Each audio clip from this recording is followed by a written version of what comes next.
Indonesia merupakan negara tropis yang terletak di lintasan garis khatulistiwa. Hutan Indonesia mengandung keanekaragaman hayati yang sangat tinggi. Hutan tropis Indonesia merupakan paru-paru dunia yang mampu menjaga keseimbangan iklim global. Keberadaan hutan kita sangat penting bagi seluruh penghuni dunia. Menjaga hutan berarti menjaga jati diri Indonesia. Selamatkan hutan, selamatkan bumi kita. Assalamualaikum warahmatullahi wabarakatuh. Halo semua, perkenalkan saya Siti Linda Safwan dan Perkenalkan, nama saya Tiwi Kartiwi, NIM 115181034. Nama saya Lisa Septiana Rusyada, NIM 1151804. Perkenalkan, nama saya Melinda Andraini dengan NIM 1151848. Nama saya Nadia Nafarisa Kamila, NIM 1151805.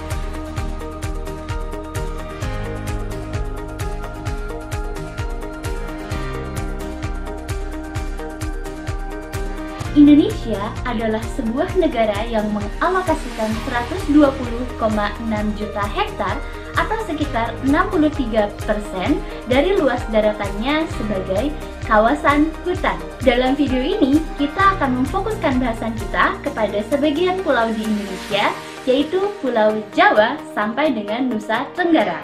Luas kawasan hutan di Pulau Jawa sampai Nusa Tenggara adalah 5,7 juta hektar atau sekitar 5% dari luas keseluruhan hutan di Indonesia.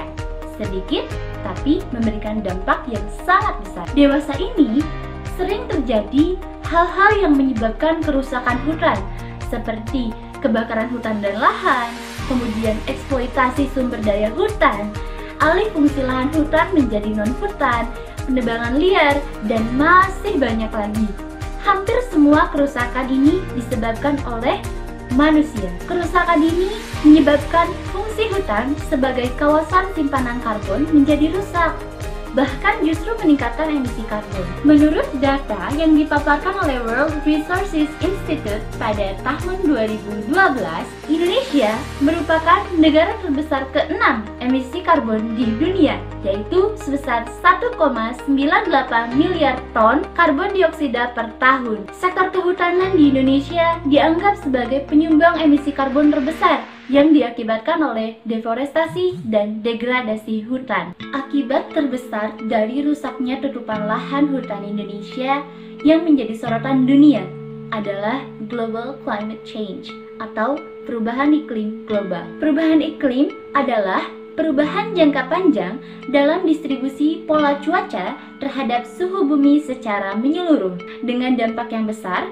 dan terjadi secara berkepanjangan. Peristiwa ini tidak hanya diakibatkan oleh aktivitas alami, tapi juga didukung oleh aktivitas manusia. Atmosfer bumi terdiri dari beberapa gas utama, yaitu oksigen, nitrogen, dan gas-gas lainnya yang dikenal sebagai gas rumah kaca.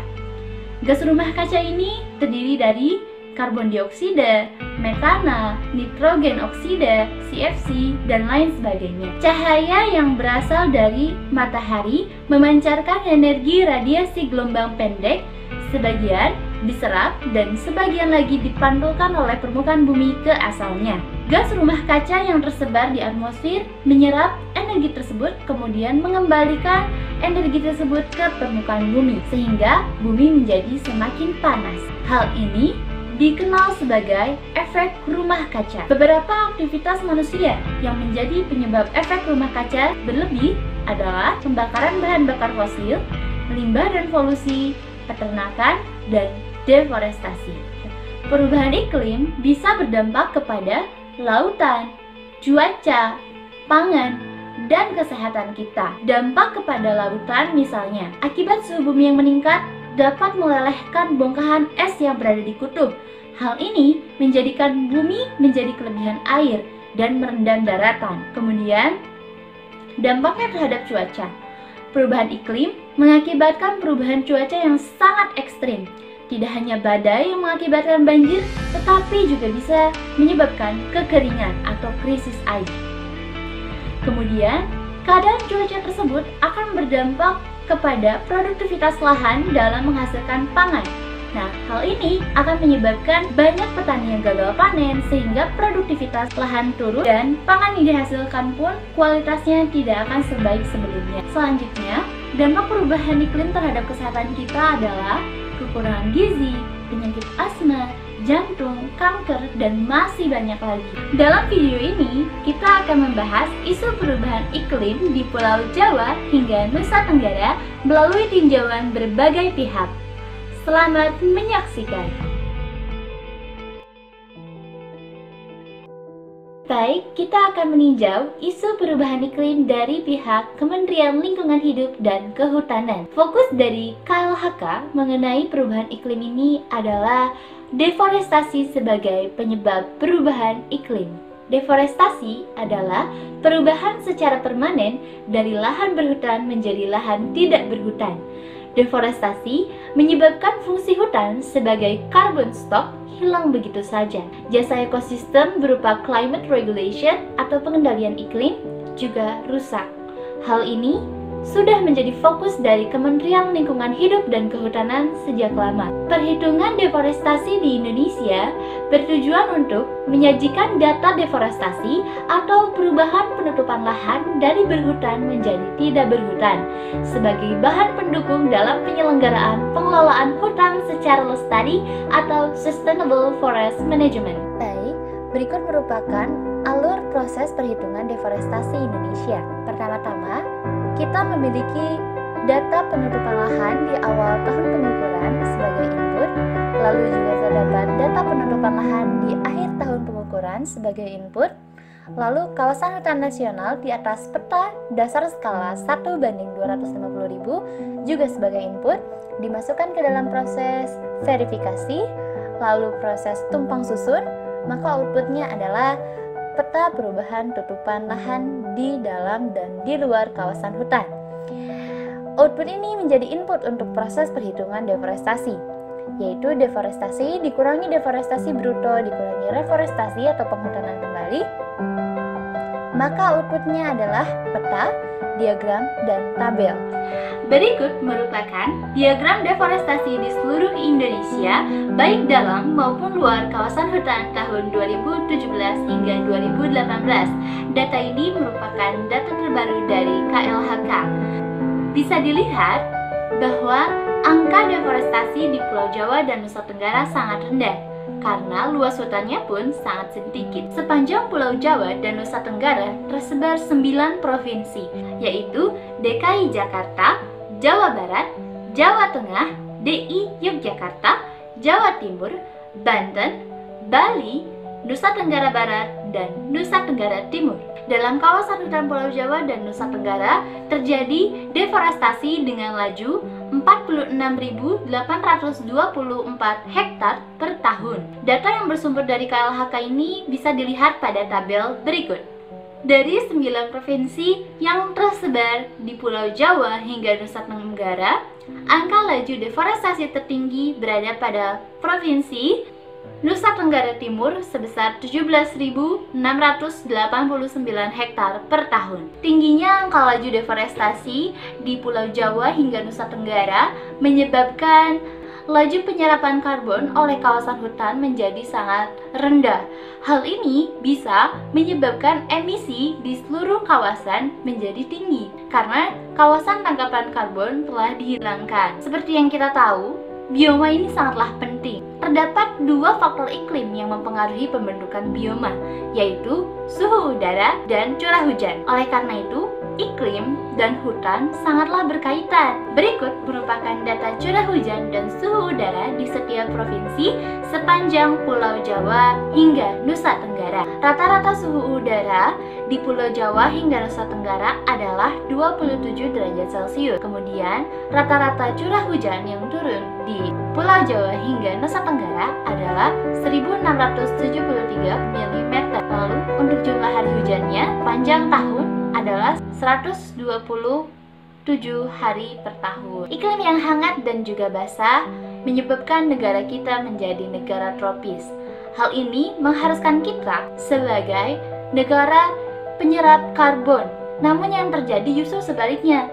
Kita malah menghilangkan hutan-hutan tersebut dan menyebabkan emisi karbon dioksida meningkat di udara.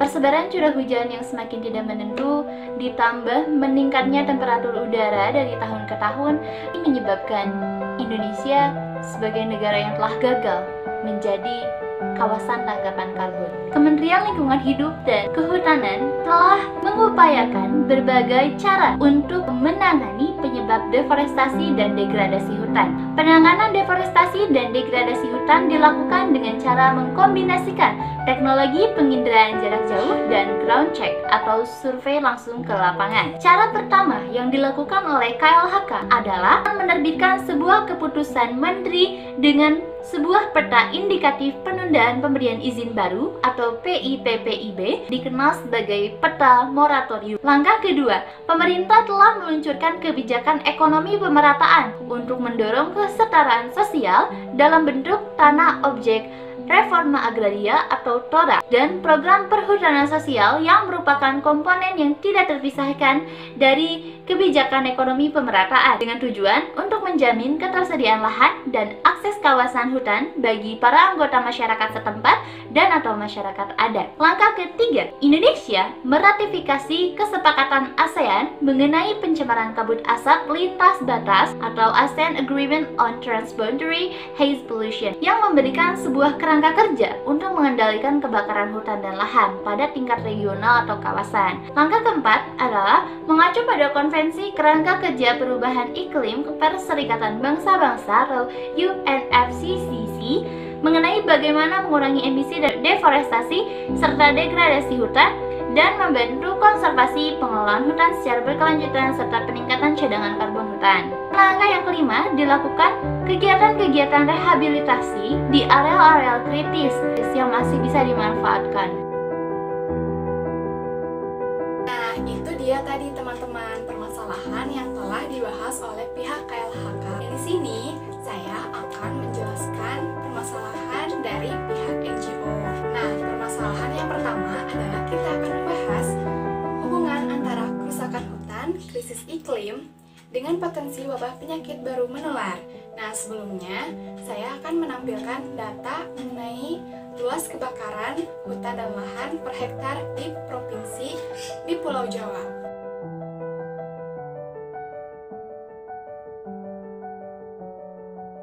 Nah, teman-teman pernah dengar istilah zoonosis gak? Kalau belum, aku jelasin sedikit ya. Jadi, zoonosis itu merupakan penyakit yang ditularkan dari hewan atau serangga ke manusia ataupun sebaliknya. Nah, selanjutnya kita akan bahas mengenai hubungan antara kehancuran hutan dan penyakit zoonosis tadi. Diperkirakan 58% penyakit menular itu bersifat zoonosis atau menular dan 73% dari patogen atau parasit atau bahan yang menimbulkan penyakit itu yang muncul. Lalu, apa hubungannya dengan kehancuran hutan? Nah, deforestasi atau pembabatan hutan khususnya di hutan tropis ini merupakan pintu masuk awal kontak manusia dengan satwa liar melalui patogen ataupun zoonosis, di mana manusia belum pernah terpapar sebelumnya termasuk virus dan bakteri. Nah, hal ini meningkatkan munculnya penyakit zoonosis. Berikut ini ada data mengenai hubungan atau ternyata kehancuran hutan itu memang berdampak kepada zoonosis. Ternyata yang paling berdampak terhadap penularan penyakit adalah berubahnya fungsi lahan. Penebangan hutan, perburuan, dan perdagangan satwa liar ternyata menimbulkan resiko yang besar terhadap tersebarnya penyakit menular tersebut dan berdampak kepada seluruh dunia. Contohnya saat ini terjadi pandemi COVID-19 yang tersebar hampir ke seluruh dunia. Mengapa hal itu terjadi? Karena adanya perjalanan internasional dan juga faktor kepadatan populasi yang tinggi. Bukan hanya penggundulan hutan tropis yang menimbulkan penularan penyakit yang berisiko tinggi, tapi penebangan hutan yang selektif pun dapat menyebabkan penularan penyakit yang beresiko lebih tinggi karena keanekaragamannya itu lebih banyak daripada di area hutan yang terbakar. Maka kemungkinan kontak penyakit tersebut jauh lebih masif. Namun ada penelitian yang menunjukkan bahwa keanekaragaman hayati yang tinggi ternyata dapat membantu melindungi manusia dari penularan penyakit zoonosis karena sistem penyangga pada ekosistemnya itu masih lengkap atau masih terjaga. Nah, jadi apakah kalian masih belum percaya bahwa hutan itu penting untuk tidak diotak-atik? Nah, sudah saatnya di masa-masa krisis iklim seperti ini lebih baik kita percaya kepada ilmuwan dan tidak percaya kepada pengusaha atau politisi yang mencoba untuk mengeksploitasi hutan dan alam. Karena tentunya jika terjadi kerusakan pada hutan dan alam itu akan berdampak tadi kepada penyakit zoonosis ataupun perubahan iklim yang bisa menyebabkan suhu di bumi ini panas. Nah, sekarang kita akan masuk ke permasalahan yang kedua, yaitu pandemi menurunkan polusi bukankah semestinya itu yang terjadi? Lalu bagaimana dengan ibu kota Jakarta itu sendiri? Sejumlah media telah memberitakan bahwa akibat masa social distancing, tingkat polusi udara di kota Jakarta mengalami penurunan. Aplikasi monitoring menunjukkan bahwa kualitas udara di kota Jakarta menunjukkan level sangat baik atau hijau. Nah, sejumlah netizen juga melaporkan dari lokasi rumahnya bahwa terlihat langit itu tampak cerah, tampak biru, dan gunung pun dapat terlihat dari kejauhan. Namun ternyata hal tersebut hanya berlangsung beberapa jam saja. Jika ditarik data dan dianalisis lebih lanjut secara keseluruhan, rata-rata indeks kualitas udara selama 3 minggu masih berada pada kategori tidak sehat atau kuning dan oranye. Hal ini menunjukkan bahwa masih ada sumber emisi lain yang berkontribusi terhadap polusi udara. Sumber emisi tersebut tidak hanya berasal dari transportasi dan juga kegiatan pergerakan masyarakat Jakarta saja, namun ada sumber tidak bergerak lain yang luput dari perhatian pihak publik, khususnya pemerintah sebagai pembuat kebijakan. Terdapat banyak faktor yang mempengaruhi kualitas udara di suatu wilayah. Selain aktivitas industri, transportasi, dan pergerakan manusia, polusi udara juga sangat dipengaruhi oleh cuaca, arah angin, kepadatan populasi, serta intensitas cahaya matahari. Nah, teman-teman, sekarang kita masuk ke permasalahan yang terakhir yang kaitannya dengan wabah corona, yaitu permasalahannya belajar dari wabah corona yang menjadi perhatian global. Lalu bagaimana dengan perubahan iklim yang terjadi di seluruh dunia ini? Apakah sudah menjadi perhatian global? Nah, tanpa disadari, dampak perubahan iklim itu berpengaruh kepada kehidupan seluruh umat manusia di bumi ini. Beragam kejadian bencana yang sudah merusak dan menyebabkan kematian belum membuat manusia itu sadar. Padahal dampak perubahan iklim itu merupakan ancaman bagi kemanusiaan yang sama-sama memiliki daya bunuh terhadap virus corona ini. Bahkan mungkin lebih. Sebelum terjadinya wabah corona ini, rezim perubahan iklim atau dari para pihak yang terlibat dalam KTT perubahan iklim hanya disibukkan dengan hal atau isu yang itu-itu saja, yang tanggung jawabnya itu untuk mengurangi emisi karbon saja. Pada akhir tahun 2019, semestinya itu menjadi tonggak para pihak dari dalam rezim perubahan iklim maupun pemimpin dunia untuk menyadari bagaimana panasnya bumi ini. Pada tahun 2019 merupakan tahun kedua yang terpanas setelah tahun 2015. Hal tersebut menunjukkan kondisi bumi yang memasuki masa kritis karena kenaikan suhu bumi mencapai 2 derajat Celcius yang akan menyebabkan kekeringan yang ekstrim ekstrim dan kenaikan permukaan laut. Nah, ternyata isu lingkungan belum menjadi alasan urgen masyarakat global untuk perubahan iklim. Jika kegagalan hasil dari KTT perubahan iklim adalah indikasi dari bagaimana lemahnya komitmen para pemimpin dunia, hal tersebut diperburuk dengan perilaku masyarakat global yang tidak ramah terhadap lingkungan. Berbagai kerusakan lingkungan yang bersumber dari pengambilan kebijakan, tata kelola, hingga budaya konsumerisme menutupi narasi bahwa bumi saat ini sedang sakit. Keseimbangan bumi yang semakin tidak menentu menyebabkan bencana alam yang menjadi kerap kali terjadi. Virus corona muncul saat perubahan iklim terjadi semakin ekstrim. Solusi untuk mengurangi laju perubahan iklim belum optimal dan kemudian ditambah dengan permasalahan lainnya yang membutuhkan daya dukung ekologis dan sosial. Satu titik dapat dilakukan oleh komunitas lokal dan global menghadapi wabah corona dan bersamaan tengah menghadapi perubahan iklim adalah mempererat kolaborasi dan solidaritas sosial. Sebelumnya telah dibahas bagaimana isu lingkungan haruslah sudah menjadi perhatian khusus di kalangan masyarakat. In case di sini perubahan iklimlah yang menjadi fokus utama di bidang lingkungan hidup. Seperti yang telah dibahas mengenai perubahan iklim sebelumnya, tentu kita tidak asing lagi dong dengan nama Badan Meteorologi, Geofisika, dan Klimatologi atau yang sering kita dengar dengan BMKG.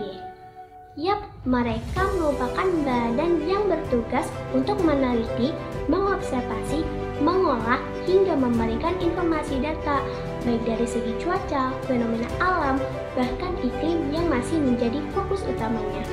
Dalam menentukan dan memprediksikan bagaimana iklim terus berubah, harus kita ketahui bahwa iklim merupakan perubahan dari dua parameter utama, yaitu suhu dan curah hujan.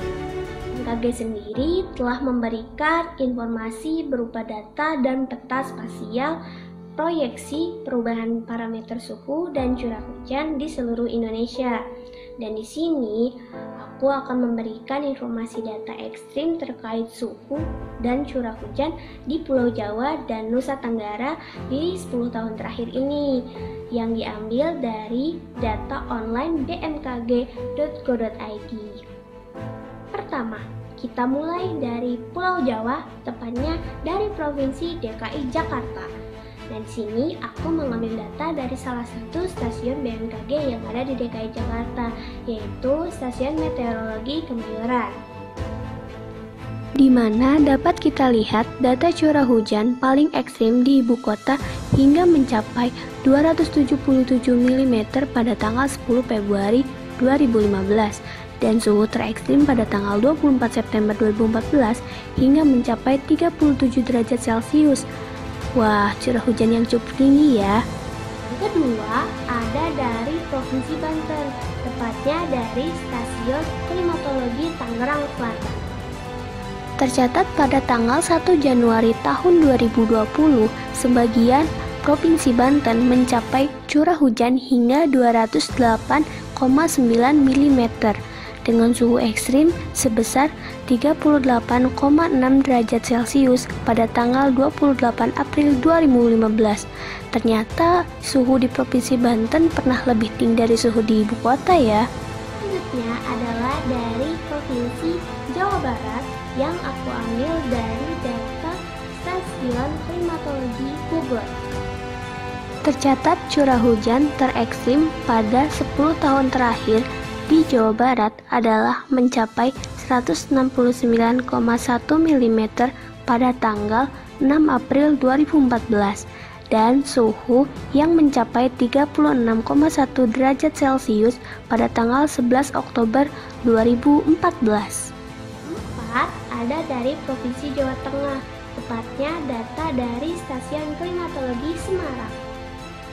Sebesar 146,5 mm curah hujan ekstrim turun di daerah Jawa Tengah pada tanggal 3 Februari 2013 dengan suhu terekstrim yang mencapai 39,4 derajat Celcius pada tanggal 22 Oktober 2019. Wah, sepertinya ini termasuk suhu yang paling tinggi di antara yang terekstrim ya. Dan terakhir, ada dari Provinsi Jawa Timur yang aku ambil dari data Stasiun Klimatologi Malang. Tercatat di sana pada tanggal 3 Desember 2018, curah hujan terekstrim hanya mencapai 107,4 mm dengan suhu sebesar 33,8 pada 31 Oktober 2014. Ternyata data iklim ekstrim ini cukup bervariasi ya, mengingat keadaan geografis dari kelima provinsi ini yang berbeda-beda tentunya. Dan selanjutnya kita akan masuk mulai beranjak ke data ekstrim di Nusa Tenggara. Kita masuk ke Provinsi Nusa Tenggara Barat yang aku ambil dari data Stasiun Klimatologi Lombok. Sebesar 156,7 mm curah hujan ekstrim pada tanggal 3 Mei 2015 dengan suhu sebesar 35,8 derajat Celcius pada tanggal 8 November tahun 2019. Lalu ada juga dari Provinsi Nusa Tenggara Timur tentunya yang diambil dari data Stasiun Klimatologi Kupang.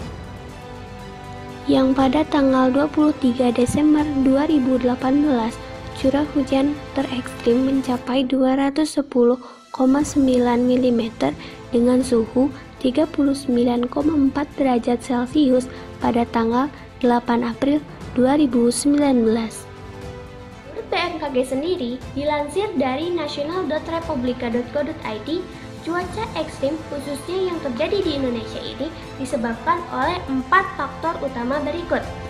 Pertama, aktifnya monsun Asia. Apa itu monsun Asia? Monsun Asia merupakan angin yang berhembus secara periodik dari benua Asia menuju benua Australia melalui Indonesia. Siklus monsun Asia ini berlangsung setiap Desember hingga Februari, dan angin periodik ini mengindikasikan musim hujan yang berlangsung di Indonesia selama ini. Yang kedua, cuaca ekstrim yang terjadi di Indonesia dikarenakan wilayah Indonesia sedang terimbas pola konvergensi dan perlambatan kecepatan angin di beberapa wilayah. Dengan begitu, uap air yang menjadi awan hujan terkonsentrasi di wilayah tertentu, sehingga air yang turun intensitasnya tinggi di wilayah tersebut, dan hujan lebat dalam waktu yang lama dapat terjadi akibat konvergensi dan perlambatan tersebut. Yang ketiga, suhu hangat permukaan laut di Indonesia dan sekitarnya, yang hal ini itu memicu air menguap ke udara dan terkumpul menjadi awan hujan. Keringan, banjir, tentulah fenomena ini awalnya terjadi secara alamiah seperti 3 faktor yang tadi disebutkan. Namun kembali lagi, kita sebagai manusia harus ikut berperan dalam menurunkan cuaca ekstrim ini serta mencegah fenomena alam yang akan terjadi akibat cuaca ekstrim ini. Nah, ini merupakan faktor pendorong bagi keberlangsungan cuaca ekstrim ini, apakah akan terus terjadi atau bisa diturunkan. Seperti yang telah dijelaskan oleh rekan saya di awal, perubahan iklim global merupakan perubahan signifikan yang terjadi pada iklim, suhu udara, dan curah hujan dalam periode waktu tertentu. Perubahan iklim merupakan dampak langsung dan tidak langsung dari efek rumah kaca dan global warming. Hal ini mengakibatkan bertambahnya volume air laut, mencairnya es di kutub, dan suhu laut yang kian meningkat sehingga membuat cuaca menjadi lebih ekstrim. Menurut BMKG, Indonesia tengah mengalami cuaca ekstrim dalam 30 tahun terakhir dan diproyeksikan masih akan terus berlangsung di tahun-tahun ke depannya. Cuaca ekstrim yang dimaksud meliputi curah hujan dengan intensitas yang tinggi, badai dan banjir yang besar, musim kemarau yang semakin panas, hingga kekeringan yang berkepanjangan. Seperti yang telah dipaparkan oleh rekan saya sebelumnya, di Pulau Jawa dan NTT mengalami suhu ekstrim di tahun-tahun tertentu. Pada tahun 2019 kemarin, di sejumlah wilayah termasuk Jakarta dan Jawa Timur mengalami kenaikan suhu udara yang mencapai 39 derajat Celcius. Berdasarkan penjelasan dari perakirawan cuaca BMKG, Laude Nurdiansyah, mengatakan bahwa fenomena ini akan berlangsung hingga akhir tahun dikarenakan sedikitnya hujan. Pada siang hari akan terasa jauh lebih panas dikarenakan pertumbuhan awan yang sangat minim sehingga radiasi matahari langsung mengenai dan memanaskan permukaan bumi. Berikut disajikan data anomali suhu udara rata-rata pada tahun 2016. Dapat dilihat bahwa Pulau NTT mengalami kenaikan rata-rata suhu udara yang mencapai lebih dari 1 derajat. Dan pada Pulau Jawa mengalami peningkatan dalam rentang 0,75 sampai 1 derajat Celcius. Lalu beralih pada data di tahun 2019, pada Pulau NTT mengalami kenaikan suhu udara yang kecil hanya berkisar 0,03 derajat Celcius. Berbanding terbalik dengan daerah Banten yang mengalami kenaikan sebesar 1,03 derajat Celcius. Kenaikan suhu udara yang tinggi tersebut dan perubahan cuaca yang ekstrim dapat memperbesar potensi kebakaran hutan. Tidak dapat dipungkiri bahwa pada tahun 2019 kemarin, Indonesia mengalami kehilangan sekitar 1 juta hektar hutan. BMKG memfasilitasi proyeksi kebakaran hutan berdasarkan perkiraan cuaca. Berikut adalah datanya. Dapat dilihat bahwa Pulau Jawa dan Pulau NTT memiliki potensi yang cukup besar dalam potensi terbakarnya hutan. Sehingga dapat disimpulkan bahwa perubahan iklim global dan cuaca yang ekstrim membuat sejumlah daerah mengalami kenaikan suhu udara setiap tahunnya dan mengakibatkan potensi wildfire atau kebakaran pada hutan menjadi lebih besar.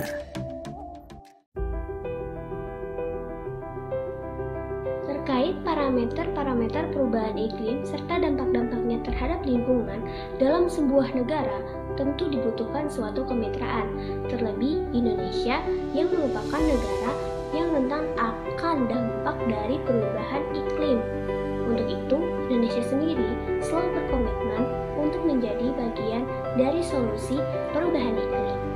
Dan ternyata Indonesia telah menetapkan komitmen nasional yang disebut dengan Nationally Determined Contribution atau disebut dengan NDC. NDC sendiri ini merupakan bagian dari Persetujuan Paris yang berisi pernyataan komitmen negara-negara Konvensi PBB tentang perubahan iklim atau yang disebut juga dengan United Nations Framework Convention of Climate Change atau yang disingkat dengan UNFCCC. Dan Indonesia telah meratifikasi perjanjian Paris ini dengan menetapkan Undang-Undang Nomor 16 Tahun 2016 pada tanggal 24 Oktober 2016. Dan di sini Indonesia berkomitmen dan menetapkan target untuk dapat menurunkan emisi sebesar 29% dengan upayanya sendiri dan menetapkan target menurunkan emisi 41% dengan bantuan internasional pada tahun 2030 mendatang. Dengan NDC juga, dalam sektor kehutanan, Indonesia juga berkomitmen dalam penurunan deforestasi hingga 0,325 megahektar per tahunnya pada tahun 2030 mendatang. Lalu, Indonesia juga berkomitmen dalam peningkatan penerapan prinsip pengelolaan hutan berkelanjutan, baik pada hutan alam maupun pada hutan tanaman. Juga, Indonesia berkomitmen dalam merehabilitasi 12 juta hektar lahan terdegradasi pada tahun 2030 atau sekitar 800.000 hektar per tahun dengan survival rates sebesar 90%. Yang terakhir, Indonesia juga berkomitmen untuk merestorasi 2 juta hektar gambut pada tahun 2030 dengan tingkat kesuksesan sebesar 90%. Wah, ternyata banyak juga komitmen-komitmen Indonesia terhadap perubahan iklim ini.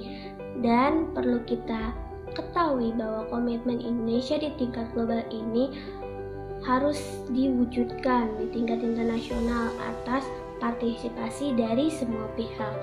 Jadi diharapkan dan semoga semua pihak dapat membantu Indonesia untuk mewujudkan komitmennya terhadap perubahan iklim ini. Saya Anissa Septiana Rasyada, Kementerian Dalam Negeri Indonesia. Indonesia telah meratifikasi Paris Agreement melalui Undang-Undang Nomor 16 Tahun 2016 melalui NDC. Untuk pencapaian target 29%, Indonesia dibantu melalui kebijakan dan peraturan yang dimiliki serta aktivitas dan peran lembaga dalam pendukung pendanaan, penelitian, dan pengembangan kapasitas.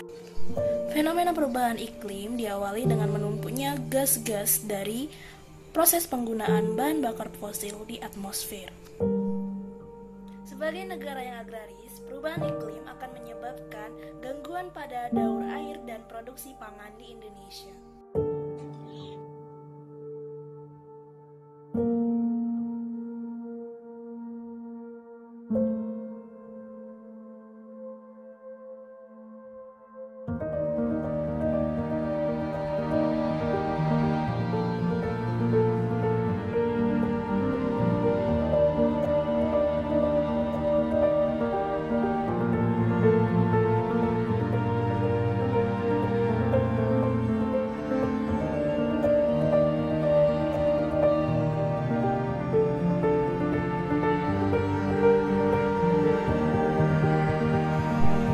Sebagai negara yang rentan terhadap perubahan iklim, Indonesia mempunyai potensi besar untuk mitigasi perubahan iklim.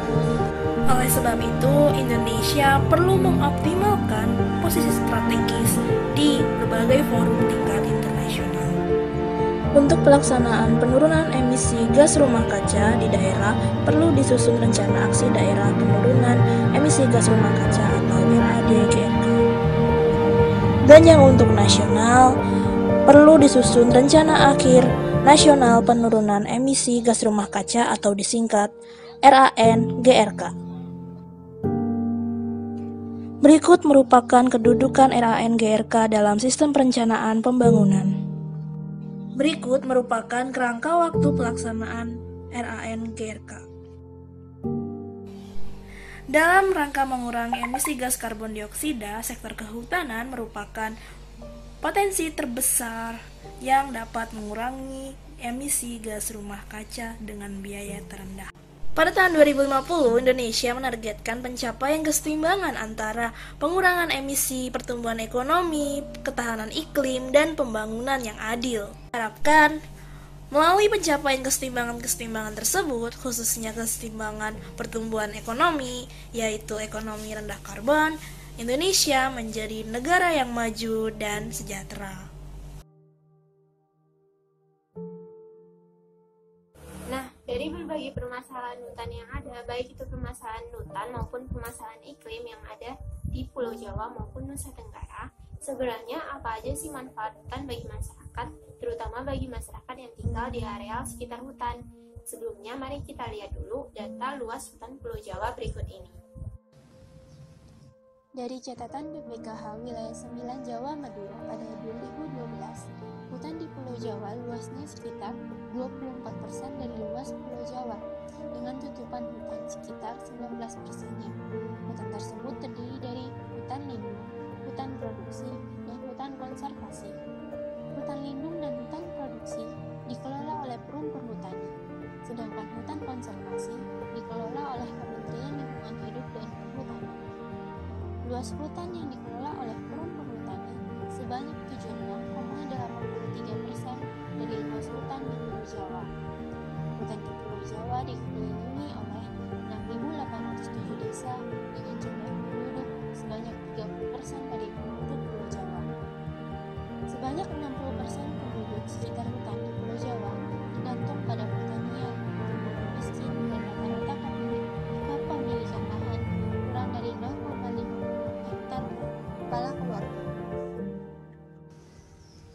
Dengan mengambil sampel kehidupan masyarakat Desa Temulus, Kecamatan Randu Belatung, Kabupaten Blora, Jawa Tengah, Desa Temulus berbatasan langsung dengan wilayah hutan produksi yang dikelola oleh KPH Randu Belatung. Curah hujan rata-rata sekitar 1006 mm per tahun, dan jumlah hari hujan terbanyak adalah 41 hari, serta suhu udara berkisar antara 18-32 Celcius atau kategori sedang, menggambarkan keadaan desa yang panas dan minim air. Usaha masyarakat sebagai petani dengan kondisi iklim yang minim air membuat kebutuhan sehari-hari menjadi tidak tercukupi. Usaha lain yang dilakukan adalah memanfaatkan hasil hutan seperti kayu bakar dan rumput. Petani mengambil ranting kering dan mati dari lahan hutan negara. Kebutuhan rumput untuk pakan ternak, terutama untuk sapi, juga dicukupi dari lahan hutan produksi. Ketersediaan rumput sangat membantu dalam memenuhi kebutuhan masyarakat terhadap pakan ternak, sehingga mereka tidak memerlukan biaya yang tinggi untuk penyediaannya. Namun, kondisi hutan produksi yang ditanami jati membuat hutan tidak ditumbuhi tanaman lain, termasuk rumput. Hasil hutan lain yang dimanfaatkan masyarakat adalah madu. Namun, pencarian madu ini hanya berdasarkan musimnya saja.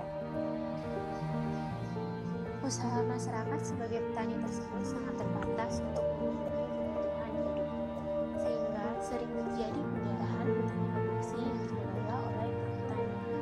Penjarahan tersebut menyebabkan kerugian yang sangat besar pada petani. Maka dibuatlah program pengelolaan hutan yang melibatkan masyarakat. Pengelolaan hutan tersebut berupa program perhutanan sosial atau PS dan MR Mozaik. Berikut adalah tabel penghasilan petani dari program PS dan MR Mozaik ini. Dari komponen pendapatan, yaitu berupa upah, didapatkan porsinya yaitu sekitar 0,04% dari perhutanan sosial dan 1% dari MR Mozaik. Untuk tumpang sari sebesar 19% dari perhutanan sosial dan 19% dari MR Mozaik. Begitupun dengan kayu bakar. Kayu bakar dari perhutanan sosial mendapatkan 9% dari perhutanan sosial dan 9% dari MR Mozaik. Penghasilan tersebut sangatlah sedikit sehingga masyarakat banyak yang mengambil kontribusi dari hutan secara langsung tanpa mengikuti program perhutani seperti pengambilan kayu gelondongan dari hutan, pengambilan kayu bakar, dan penggunaan lahan kosong bekas penjarahan. Kontribusi tanpa izin ini bahkan lebih besar daripada kerjasama dengan perhutani. Berikut adalah kebutuhan masyarakat dari hutan yang mendorong langsung masyarakat untuk mengambil dari hutan. Yang pertama yaitu kebutuhan akan lahan sekitar 140 hektar, kayu perkakas sekitar 6,49 meter kubik per tahun, kayu bakar sekitar 10.322,4 per tahun, hijau makanan ternak atau HMT sekitar 7,914 ton per tahun, dan lapangan pekerjaan sebesar 628 orang. Perhutani juga menawarkan kerjasama dalam bentuk program pengelolaan hutan bersama masyarakat atau PHBM. Masyarakat di Pulau Jawa yang melaksanakan program PHBM contohnya adalah masyarakat Desa Wurun Sekar, Kecamatan Karangawan, Kabupaten Demak, dan pengelolaan hutan bersama masyarakat PHBM ini merupakan program yang menjadi sorotan utama dalam pelaksanaan pengembangan kesejahteraan bagi masyarakat desa. Berikut adalah tabel penghasilan warga sebelum adanya program.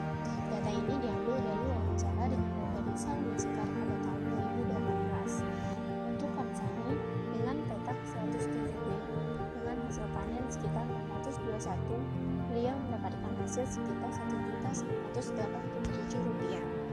Untuk Madeli dengan hasil panen 782 kg mendapatkan hasil jual sekitar Rp2.502.000. Setelah adanya program PHBM penghasilan warga, yaitu yang pertama Kamsani mengalami kenaikan pada hasil panen sebesar 2.092 kg dan hasil jual juga meningkat, yaitu sebesar Rp7.112.000. Untuk Mandiri juga meningkat untuk hasil panennya, yaitu sebesar 1.668 kg dan hasil jual juga meningkat sebesar Rp5.671.000. Begitupun dengan warga masyarakat lain yang mengalami peningkatan pendapatan setelah adanya program PHBM ini. Pengelolaan hutan bersama masyarakat atau PHBM yang berlangsung di Desa Wonosekar tidak hanya sebatas pemberian izin untuk pemanfaatan lahan dan memahan, akan tetapi ada beberapa perencanaan peningkatan mutu yang dilakukan oleh PT Perhutani dari kerjasama dalam sektor hutan seperti bantuan tanaman kertas dan kerjasama di sektor pertanian seperti tanaman jagung. Dalam pelaksanaannya, masyarakat Desa Wonosekar yang tergabung dalam Lembaga Masyarakat Desa Hutan atau LMDH Sekar Arum Lestari sebagai mitra KPH Semarang yang melakukan kegiatan secara langsung di lapangan dan sekaligus sebagai penerima hasil dari kegiatan program PHBM. Semua upaya yang dilakukan dalam kegiatan pengelolaan hutan bersama masyarakat merupakan upaya untuk meningkatkan kesejahteraan masyarakat desa.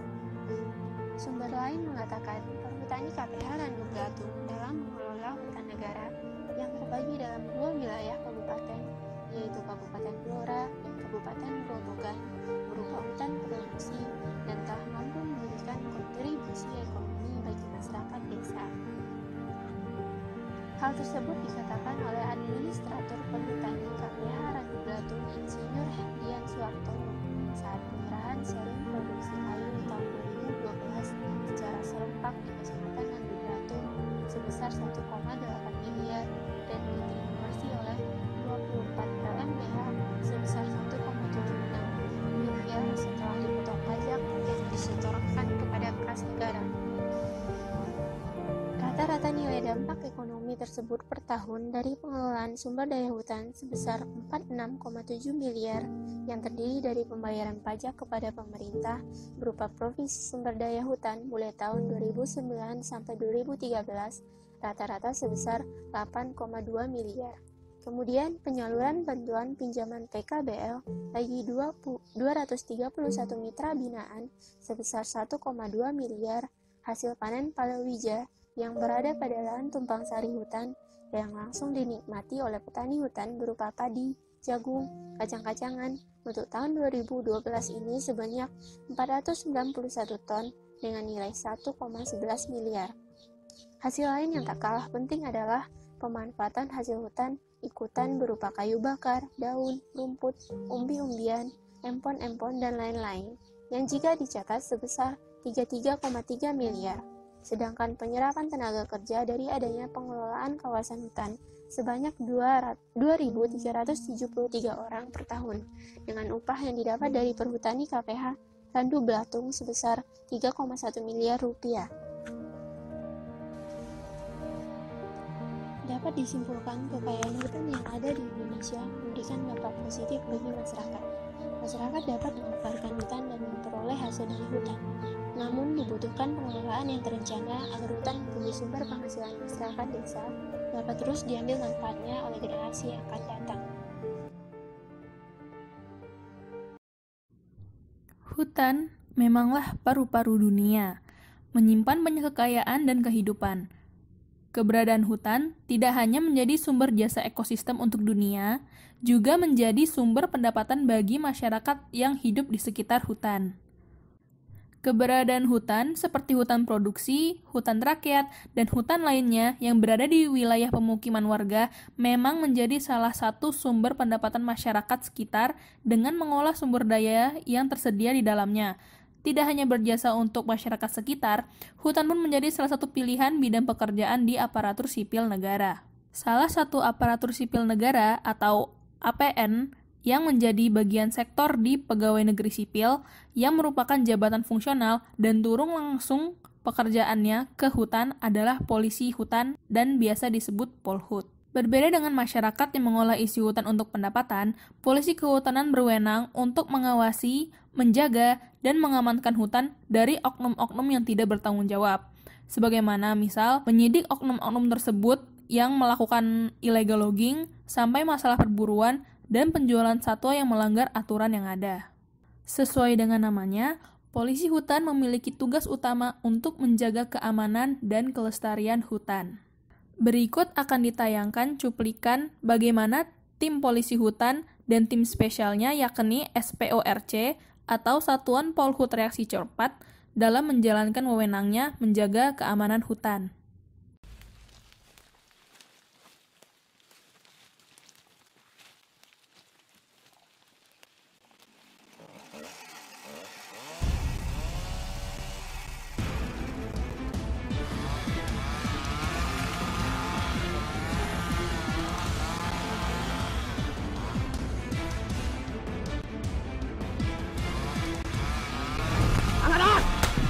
Berhenti! Berhenti! Jarak! Berhenti! Jarak!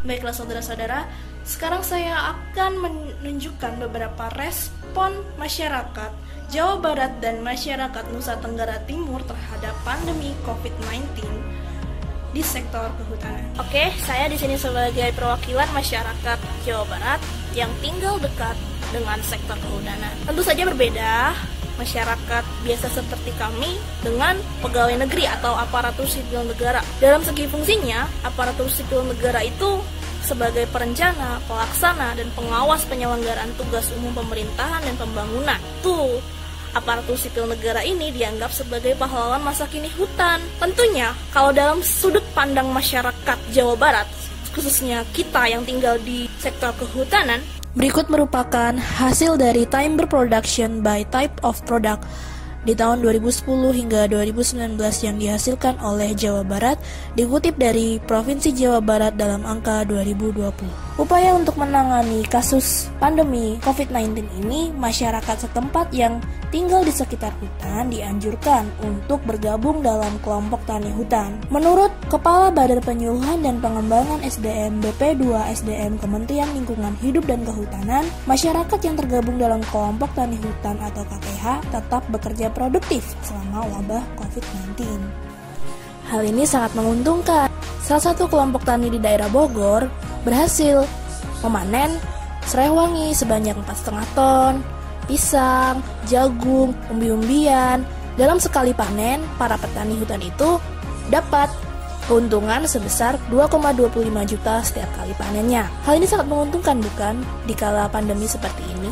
Untuk membantu perekonomian masyarakat setempat, perekrutan kelompok tani hutan dinilai sangat penting. Dengan adanya pemberdayaan kelompok tani hutan, diharapkan selama masa-masa sulit ini, masyarakat setempat dapat tertolong dalam segi perekonomiannya. Pemberdayaan ini terdiri dari pembinaan, penyuluhan, dan praktik, di mana nanti di dalam satu kelompok tani itu akan dipilih satu pemimpin yang akan mengajari, membimbing masyarakat lainnya.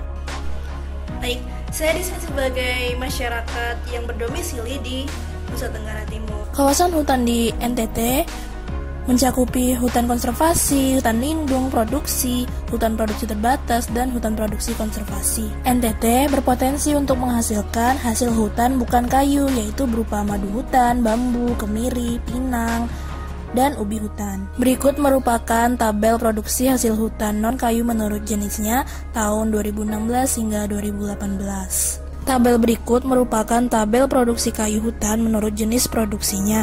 Mengenai wabah COVID-19, kami sudah melakukan kegiatan di rumah saja. Akan tetapi, bagaimana dengan nasib kami yang tidak memiliki uang untuk melanjutkan kehidupan? Karena seperti yang diketahui, semua sektor ekonomi seperti pertanian, kehutanan, peternakan, semuanya menurun. Emisi karbon di atmosfer juga berkurang akibat dari COVID-19 dan itu merupakan dampak positifnya. Saat ini, kita memiliki kesempatan untuk mengambil langkah-langkah stimulus pasca krisis kesehatan COVID-19 yang dapat mengurangi polusi udara dan membantu mengatasi krisis iklim di negara Indonesia.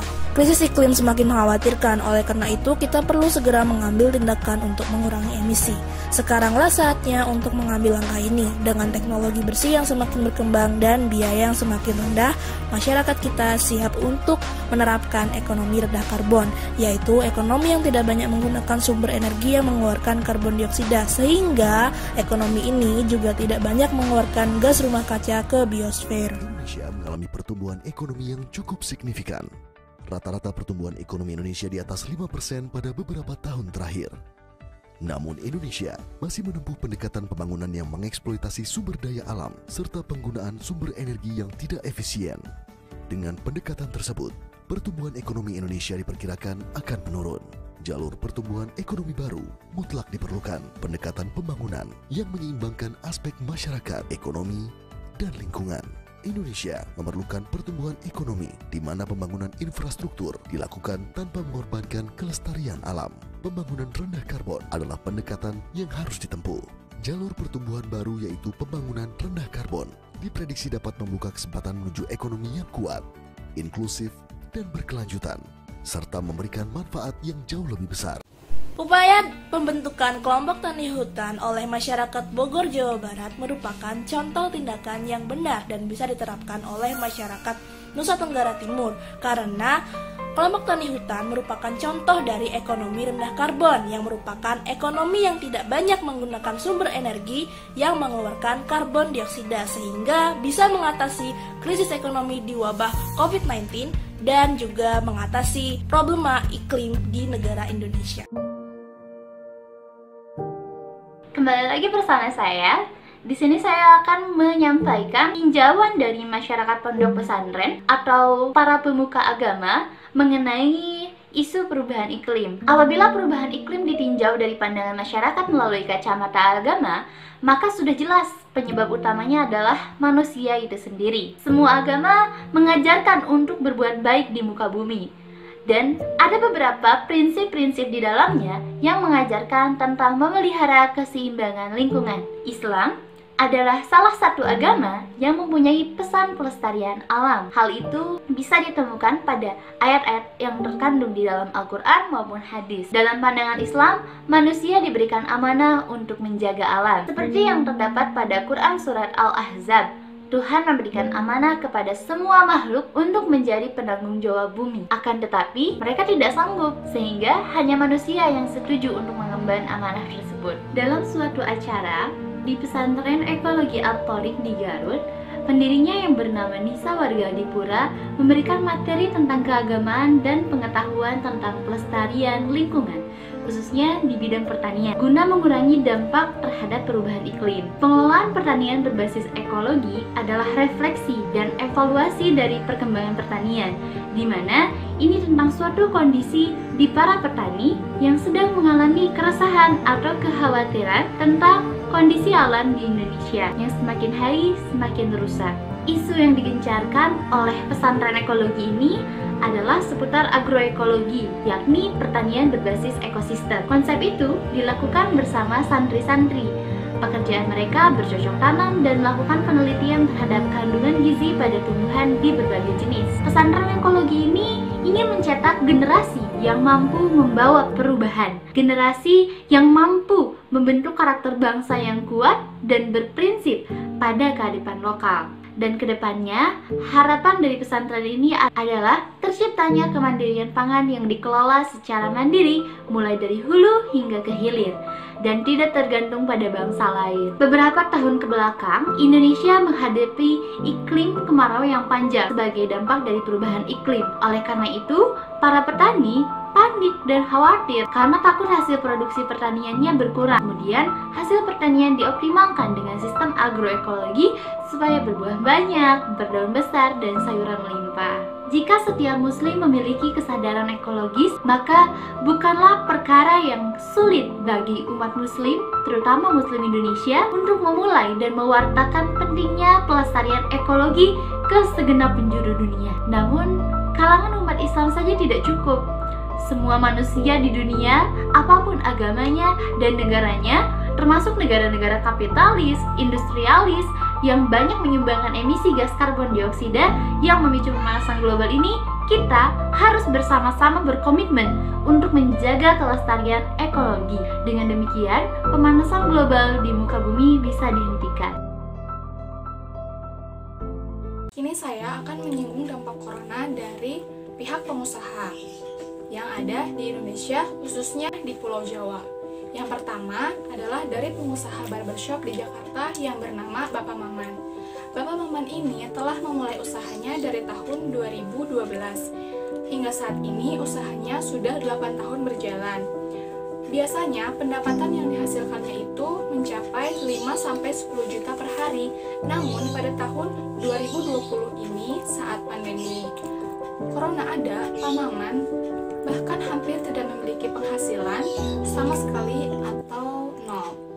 Menurut Bapak Maman, agar kondisi Corona ini dapat segera membaik, maka Pak Maman terpaksa harus melakukan PHK terhadap karyawan-karyawannya dan menutup sementara barbershopnya.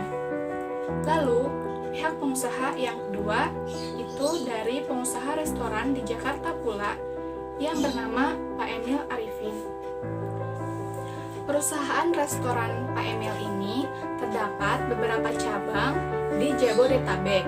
Pendapatan awalnya sebelum ada pandemi COVID-19 ini mencapai 20-30%, namun saat tahun 2020 ini pendapatannya hanya 10% dari normalnya karena cabangnya itu terdapat di mal-mal, dan sedangkan saat ini malnya itu sepi, bahkan harus ada yang ditutup, sehingga Pak Emil pun terpaksa mem-PHK karyawan-karyawannya dan menutup restorannya. Menurut Pak Emil, kondisi ini berlangsung hingga 3 bulan ke depan, maka tidak punya modal untuk starting nanti. Lalu ada pihak yang ketiga dari Ketua Kadin atau Kamar Dagang dan Industri DKI Jakarta bernama Ibu Diana Dewi. Di kondisi saat ini, Bu Dewi menyebutkan bahwa pekerja itu dianjurkan untuk work from home atau bekerja di rumah. Namun, tentu hal itu akan berdampak bagi pengusaha, khususnya dari mikro sampai menengah. Oleh karena itu, Ibu Kadin ini meminta adanya keringanan pajak dan penangguhan PBB untuk pengusaha terkait. Lalu ada dari Kementerian Ketenagakerjaan, terinci pekerja sektor formal yang terdampak pandemi COVID-19 ini sebanyak 212.000 orang yang di-PHK dan 1,2 juta orang dirumahkan. Sementara dari sektor informal ada 282.000 pekerja tidak memiliki penghasilan. Lalu selanjutnya ada dari pihak Kepala Dinas Pariwisata Bali bernama Pak Astawa. Tahun 2020 ini, pariwisata Bali mengalami dampak buruk dari pandemi COVID-19. Menurut Pak Astawa, kan lebih buruk dari krisis moneter tahun 1998, peristiwa bom Bali, dan letusan Gunung Agung. Biasanya, di Bali ini ada 1.000 sampai 10.000 orang yang berwisata untuk datang ke Bali. Namun, kini tak ada lagi wisatawan yang berkunjung ke Bali karena ada larangan warga negara asing untuk masuk ke negara Indonesia. Hunian hotel pun menurun hingga kurang dari 15%. Lalu yang selanjutnya dari pihak Pak Klan Hartono. Pak Klan Hartono menyebutkan bahwa saat ini usaha yang masih stabil pendapatannya itu adalah online shop. Diperkirakan omsetnya itu mencapai 300 sampai 500 juta per bulan, atau margin bersihnya itu 30 sampai 50 juta per bulan.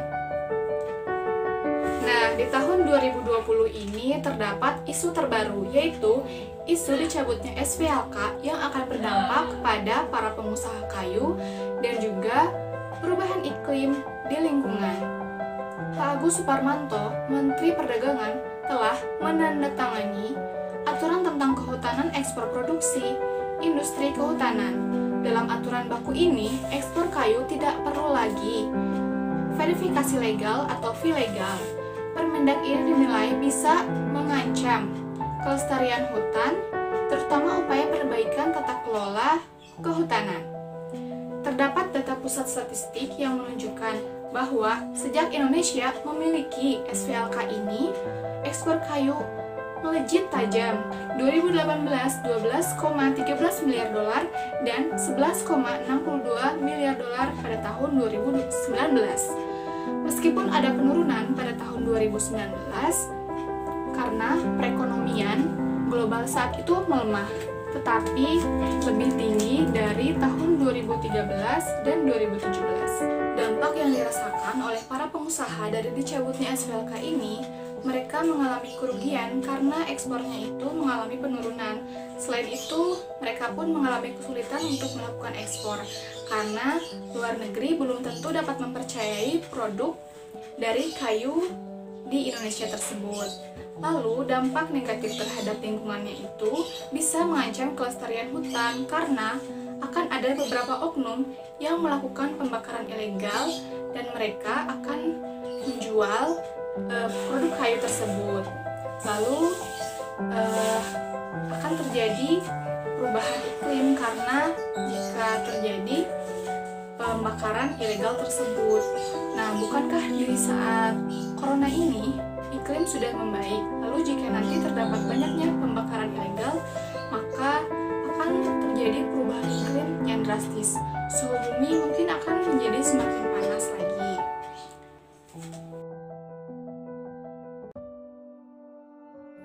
Kerusakan alam yang terjadi dapat berpengaruh terhadap iklim, di mana iklim juga berpengaruh terhadap keadaan hutan yang menjadi sumber penghasilan bagi masyarakat sekitar hutan.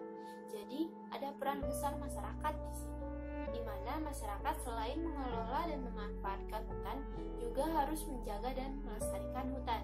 Hal ini bertujuan agar hutan dapat dimanfaatkan secara berkelanjutan. Salah satu yang berperan penting dalam melestarikan hutan adalah adanya komunitas pecinta lingkungan.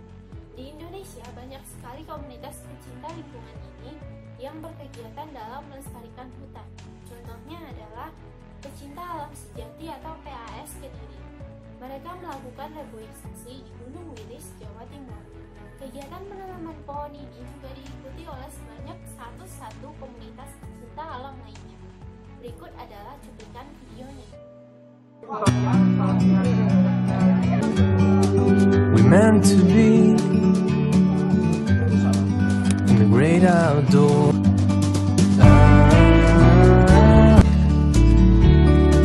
To see the truth yang dilaksanakan oleh Korwil Pas Indonesia Korwil Kediri Raya bertujuan bahwa sesuai dengan moto dan visi misi Pas Indonesia bahwa bersama kita melestarikan alam. Jadi kita nggak akan bisa melestarikan itu dengan berjalan sendiri. Makanya kita menghimpun, kita juga mengajak beberapa komponen organisasi atau komunitas pecinta alam yang ada di Kediri dan sekitarnya untuk bersama-sama menanam dan melestarikan alam Gunung Wilis yang ada di sekitar area Kediri.